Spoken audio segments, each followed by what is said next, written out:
স্বাগত দীপ্ত সংবাদে, সাথে আছি আমি নুজহাত রাহনুমা। জুলাই আগস্টের মানবতা বিরোধী অপরাধের মামলায় সাবেক প্রধানমন্ত্রী শেখ হাসিনা সহ ৩ জনের বিরুদ্ধে অভিযোগ গঠনের শুনানি আজ। বিচারপতি মোহাম্মদ গোলাম মর্তুজা মজুমদারের নেতৃত্বে গঠিত ৩ সদস্যের আন্তর্জাতিক অপরাধ ট্রাইব্যুনাল ১-এ এই শুনানি হবে। আজ শেখ হাসিনা ও সাবেক স্বরাষ্ট্রমন্ত্রী আসাদুজ্জামান খান কামালের পক্ষে রাষ্ট্রনিযুক্ত আইনজীবী শুনানি করবেন। অন্য আসামি সাবেক আইজিপি চৌধুরী আব্দুল আল মামুনকে সকালে ট্রাইব্যুনালে হাজির করা হয়েছে। তাদের বিরুদ্ধে জুলাই আগস্ট হত্যাকাণ্ডের সুপিরিয়র কমান্ড রেসপন্সিবিলিটির অভিযোগ রয়েছে। এদিকে ছাত্রদল নেতা ওয়াসিম হত্যা মামলায় সাবেক এমপি ফজলে করিমকে ট্রাইব্যুনালে হাজির করা হয়েছে। দর্শক, আন্তর্জাতিক অপরাধ ট্রাইব্যুনালে রয়েছেন আমাদের সহকর্মী মাহিদুর রহমান। তিনি যোগ দিচ্ছেন সবশেষ খবর নিয়ে। মাহিদুর, শেখ হাসিনা সহ ৩ আসামির বিরুদ্ধে অভিযোগ গঠনের শুনানির এই মুহূর্তের তথ্য আমাদেরকে জানান।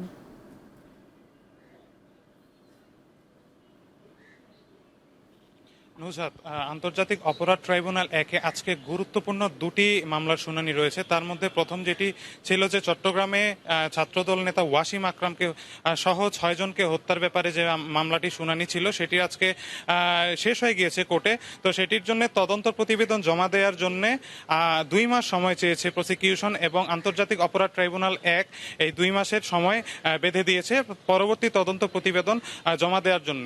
এবং এই মামলার জন্য চট্টগ্রাম রাউজানের যিনি সাবেক সংসদ সদস্য ফয়জুল করিম সহ 3 জনকে কিন্তু আজকে প্রিজন ভ্যানে করে ট্রাইব্যুনালে উপস্থিত করানো হয়।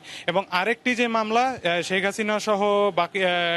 হাসিনা সহ আসাদুজ্জামান খান কামাল এবং চৌধুরী আব্দুল্লাহ আল মামুনের যে মানবতা অপরাধের যে মামলা, সেই মামলার আজকে আসামি পক্ষের শুনানি হওয়ার কথা রয়েছে।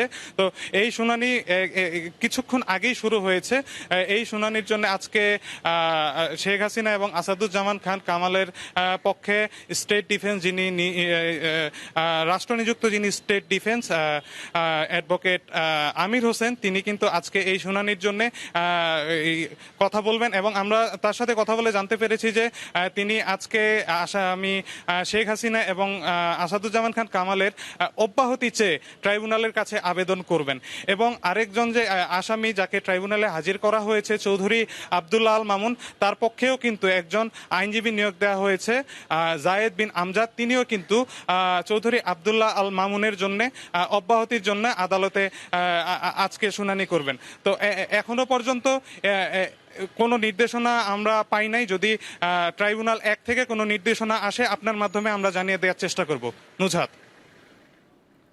দর্শক, আন্তর্জাতিক অপরাধ ট্রাইব্যুনাল থেকে যুক্ত ছিলেন সহকর্মী মাহিদুর রহমান। সংস্কার ইস্যুতে আজ আবারও বিভিন্ন রাজনৈতিক দলের সঙ্গে বৈঠক করছে জাতীয় ঐকমত্য কমিশন। রাজধানীর ফরেন সার্ভিস একাডেমিতে এই আলোচনা হচ্ছে। সেখানে রয়েছেন সহকর্মী নূর আলম। নূর, বৈঠকে কোন কোন দল অংশ নিয়েছে এবং আজকের আলোচনার বিষয় কি আপনি জানতে পেরেছেন?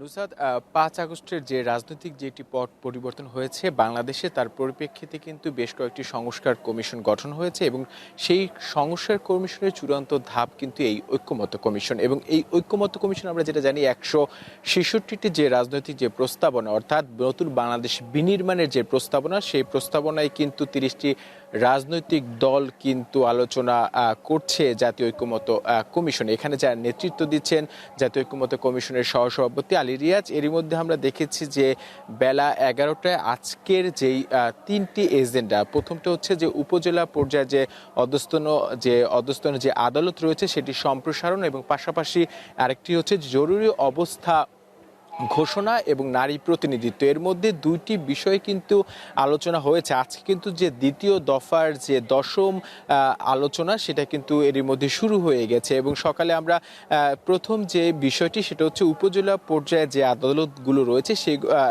সেটা কিভাবে আরও সম্প্রসারণ করা যায়, এই বিষয়ে যে রাজনৈতিক দলগুলোর সাথে আলোচনা চলছে। এবং প্রথমেই একটি বিষয় তিনি একেবারে যে সহসভাপতি রয়েছে জাতীয় ঐক্যমত্য কমিশনে, তিনি একটি বিষয় চূড়ান্তভাবে একটি বিষয় বলেছেন যে সকল রাজনৈতিক দলকে নিয়েই তারা একটা সমঝোতা বা ঐক্যে পৌঁছাতে চায় এবং সেটা যত দ্রুত সম্ভব এই আলোচনার ইতিটা আনতে চায়। এবং পাশাপাশি যেহেতু জুলাই মাস চলছে, আপনি জানেন যে বড় বড় যে রাজনৈতিক দল ছাড়াও বিভিন্ন যে রাজনৈতিক দলগুলো রয়েছে তারা কিন্তু মাসব্যাপী কিন্তু কর্মসূচি ঘোষণা করেছেন এবং সেই কর্মসূচির পাশাপাশি জাতীয় ঐক্যমত্য কমিশন সেটি বলছে যে জুলাইয়ের যে স্মৃতিস্মরণে সকল যে রাজনৈতিক দলগুলো যে তাদের যে কর্মসূচি সেগুলো চলবে, পাশাপাশি যে রাজনৈতিক দলের কর্মসূচির পাশাপাশি জাতীয় ঐক্যমত্য কমিশনের যে আলোচনা সেটা যাতে তারা অংশগ্রহণ করেন সেই বিষয়ে কিন্তু জাতীয় ঐক্যমত্য কমিশনের সহসভাপতি তাদেরকে আহ্বান জানিয়েছে। তবে তিনটি বিষয় যেহেতু আজকে মূলত তিনটি এজেন্ডা, এর মধ্যে প্রাথমিক আলোচনার মধ্যে হচ্ছে যে নারী প্রতিনিধিত্ব এবং যেই বিষয়টি রয়েছে জরুরি অবস্থা। মূলত যদি আপনি জানেন যে বাংলাদেশের যে আদালতগুলো রয়েছে সেটা হচ্ছে মূলত হাইকোর্ট থেকে বা সুপ্রিম কোর্ট, এগুলো যে একটি অংশ যেন উপজেলা পর্যায়ে নিয়ে গিয়ে সে আলোচনার মাধ্যমে যে মামলা যে জটিলতা সেগুলো জানিয়ে ত্বরান্বিত করা যায়, এই বিষয়ে আলোচনা চলছে। এরই মধ্যে আমরা দেখেছি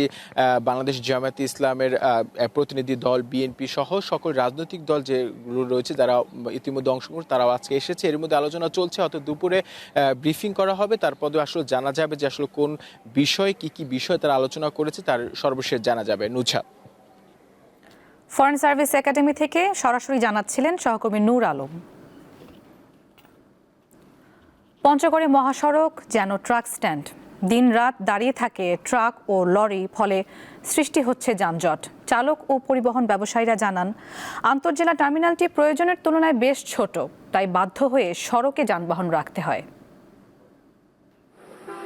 পঞ্চগড়ে ট্রাক পার্কিংয়ের জন্য নির্ধারিত টার্মিনাল রয়েছে, কিন্তু বেশিরভাগ গাড়ি দাঁড়াচ্ছে মহাসড়কের উপর। প্রতিদিন শতাধিক পণ্যবাহী ট্রাক দীর্ঘ সময় পঞ্চগড় ঢাকা মহাসড়কের উভয় পাশ দখলে রাখায় সৃষ্টি হচ্ছে যানজট। এতে ভোগান্তিতে পড়েন যাত্রী ও চালকরা।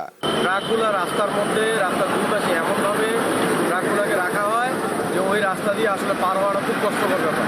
এই ট্রাকগুলা জ্যাম, মানে ওরা এমনভাবে রাখে যাতে করে এখানে অনেক সময় জাম লাগে যায়। পরিবহনের কর্মী ও স্থানীয়রা জানান, ট্রাক থেকে পৌরকর আদায় করা হলেও টার্মিনালের পরিধি বাড়ানোর কোনো উদ্যোগ নেই। হাইওয়ে রোড, এখানে এমন যানজট, ট্রাকগুলো এলোমেলোভাবে রোডে দাঁড়ানো থাকে। অফিস টাইমে অফিসের লোক সচরাচর সঠিকভাবে যাতায়াত করতে পারে না। একটা অ্যাম্বুলেন্স এমন জরুরি সময় সেই অ্যাম্বুলেন্সটাও সে যেতে পারে না। বিশেষ করে স্কুল ছাত্রছাত্রীরা এমনভাবে যাতায়াত করে মানে যে কোনো মুহূর্তে দুর্ঘটনা ঘটে। আমাদের ট্রাক টার্মিনাল এই জায়গাটা সংকুলান নয়, এই জন্য আমাদের এই জায়গাটাকে আরও ব্যাপক পরিসরে পরিবর্তন করা দরকার। টোল দেওয়ার পরেও ট্রাক টার্মিনাল আমাদের বড় করে দিচ্ছে না।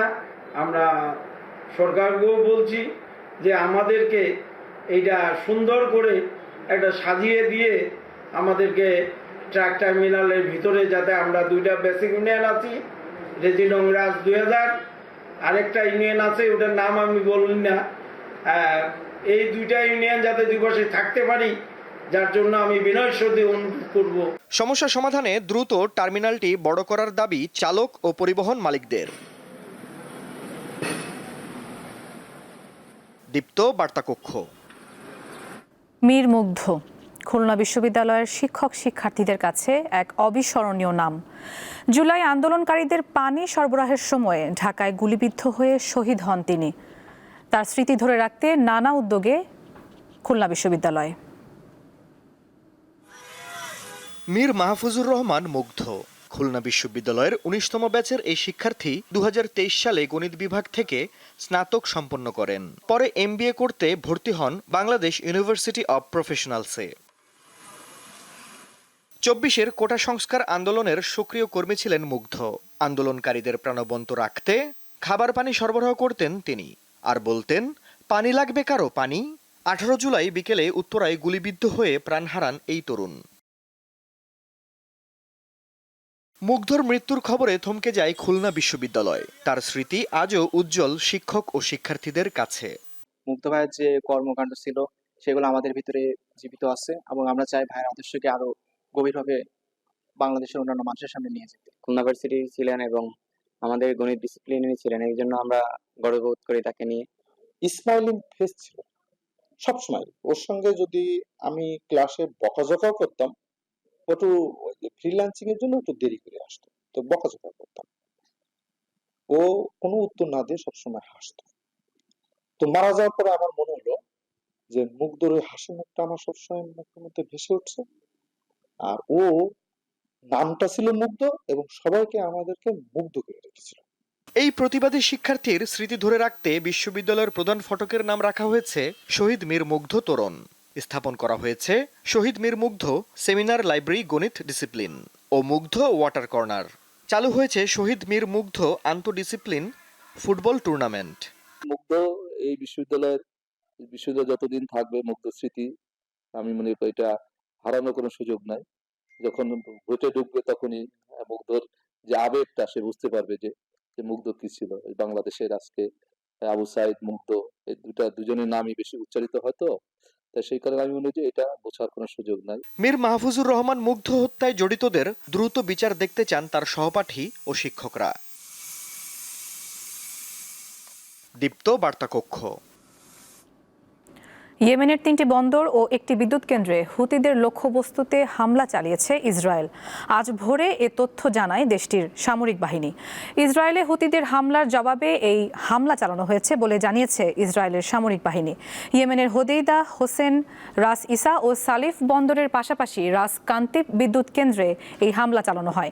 ইয়েমেনের রাস ইসা বন্দরে গ্যালাক্সি লিডার নামের একটি জাহাজেও হামলা চালিয়েছে ইসরায়েল। 2023 সালের শেষ দিকে হুতিরা জাহাজটি দখল করেছিল। এদিকে ইসরায়েলি হামলার পর ইয়েমেন থেকে 2টি ক্ষেপণাস্ত্র ইসরায়েলের দিকে ছোড়া হয়। সেগুলি প্রতিহত করা হয়েছে বলে জানিয়েছে ইসরায়েলি সেনাবাহিনী।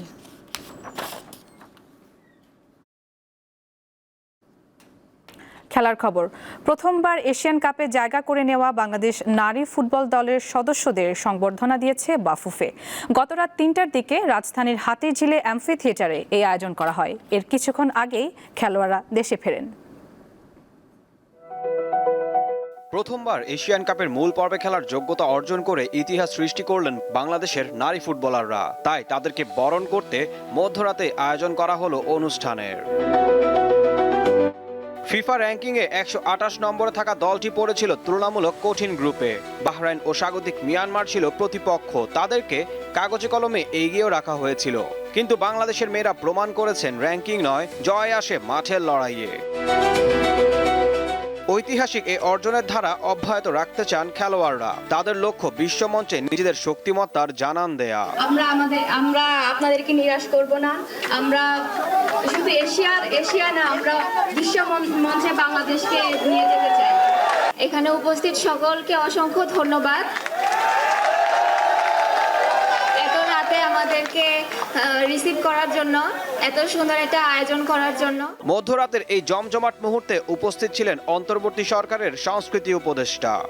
বাংলাদেশের মেয়েরা জানে কি করে প্রতিকূল পরিস্থিতিতে দৌড়াতে হয়। This is amazing.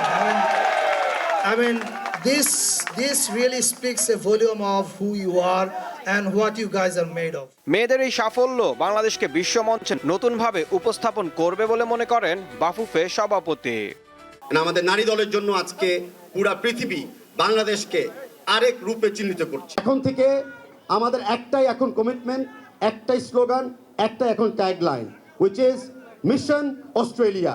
আগামী বছরের মার্চে অস্ট্রেলিয়ায় বসবে এএফসি নারী এশিয়ান কাপের 21তম আসর। 12 দলের এই প্রতিযোগিতায় এরই মধ্যে বাংলাদেশ সহ 11টি দল টিকিট নিশ্চিত করেছে। ঈশান হাসান, দীপ্ত স্পোর্টস।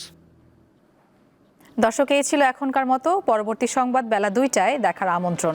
এছাড়া তথ্য ও বিনোদনের অন্যান্য খবর পেতে যুক্ত থাকুন দীপ্তর ডিজিটাল প্ল্যাটফর্মগুলোতে। সবাইকে ধন্যবাদ।